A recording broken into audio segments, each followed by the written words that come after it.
Bonjour à tous. Aujourd'hui, nous parlerons de la consoude officinale. On l'appelle parfois grande consoude, herbe au charpentier ou herbe aux coupures ou encore oreille d'âne.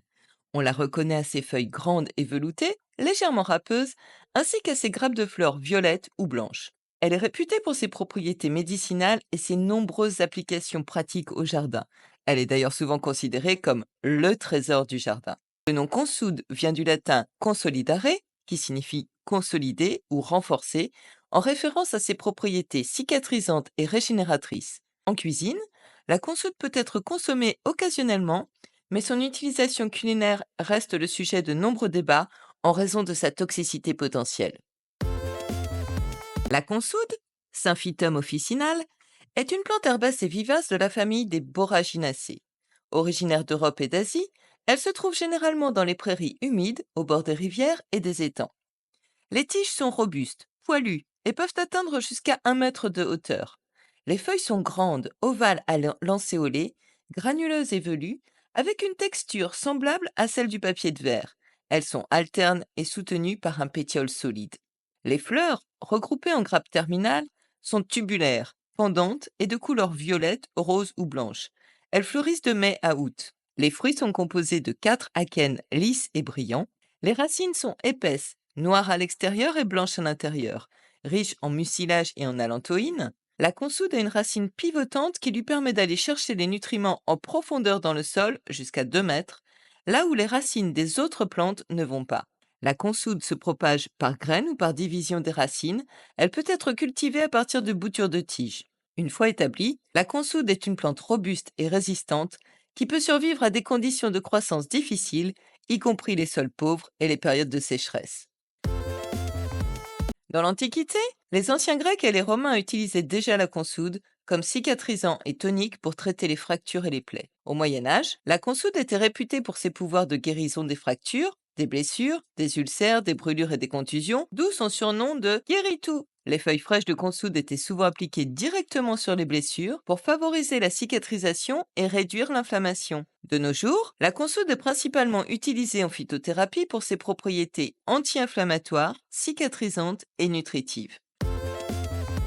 La consoude est cicatrisante et régénératrice. Elle est riche en allantoïne, un composé qui favorise la régénération des tissus et accélère la cicatrisation des plaies, des brûlures et des fractures. On peut globalement l'utiliser pour toutes les maladies de peau, des gerçures au psoriasis. On peut utiliser les feuilles telles quelles en cataplasme ou bien en faire des baumes, des pommades, des macérats ou encore des teintures. La consoude est anti-inflammatoire. Elle constitue un remède efficace contre les douleurs articulaires, les tendinites, les entorses et les foulures. La consoude est hémostatique. Elle permet d'arrêter les saignements. La consoude est émolliente. Elle aide à adoucir et apaiser les irritations de la peau. La consoude est nutritive. Elle est riche en nutriments essentiels tels que les vitamines A, C et K, ainsi que des minéraux comme le calcium, le potassium et le phosphore, ce qui en fait un tonique général pour le corps. Autrefois, on utilisait la consoude pour soigner les problèmes de respiration et en particulier l'asthme. Une autre utilisation simple et facile de la consoude est sa capacité à soulager les piqûres de moustiques. Si vous vous faites piquer par des moustiques, prenez une feuille de consoude, écrasez le pétiole avec votre ongle et apposez le gel obtenu sur la piqûre.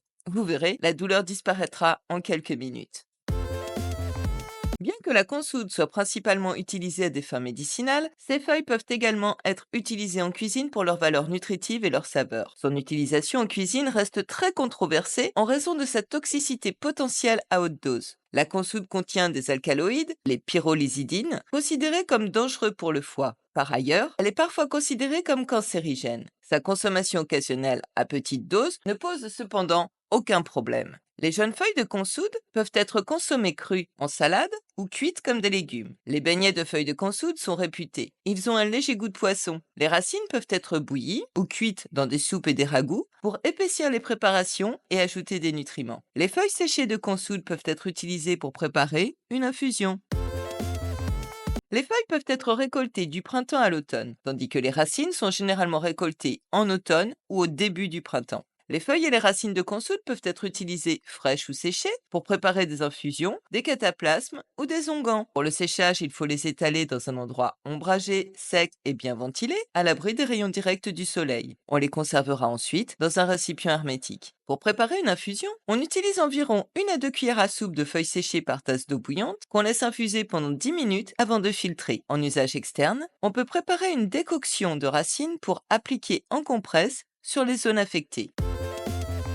Au jardin, la consoude est une mine d'or. Elle est souvent utilisée comme un engrais naturel et un fertilisant pour les plantes en raison de sa teneur élevée en nutriments. En effet, la consoude est particulièrement riche en potasse, en azote et en bore, ce qui favorise la floraison des plantes du jardin. Très riche également en allantoïne, elle favorise la multiplication cellulaire. C'est le meilleur engrais naturel et bio pour produire fleurs et fruits. Elle contient aussi de la vitamine B12, ce qui d'ordinaire est plutôt réservé au règne animal. Et puis enfin, la consoude est une plante rustique qui résiste à tout, même au Roundup. Elle ne nécessite donc aucun entretien au jardin. Elle peut être utilisée comme paillis ou glissée au fond des trous de plantation. Et dans le compost, la consoude sera un excellent activateur. L'utilisation la plus courante cependant de la consoude au jardin se fait sous forme de purin de consoude. Il se prépare en laissant macérer 1 kg de consoude dans un récipient non métallique contenant 10 litres d'eau de pluie et il sera utilisé dilué à 10%. Et puis, en dehors de son utilité, qui n'est plus à démontrer au jardin, la consoude est très mellifère et elle attirera des pollinisateurs en grand nombre. En cosmétique, les extraits de consoude sont utilisés pour leurs propriétés hydratantes, apaisantes et régénératrices, qui sont bénéfiques pour les peaux sèches et irritées.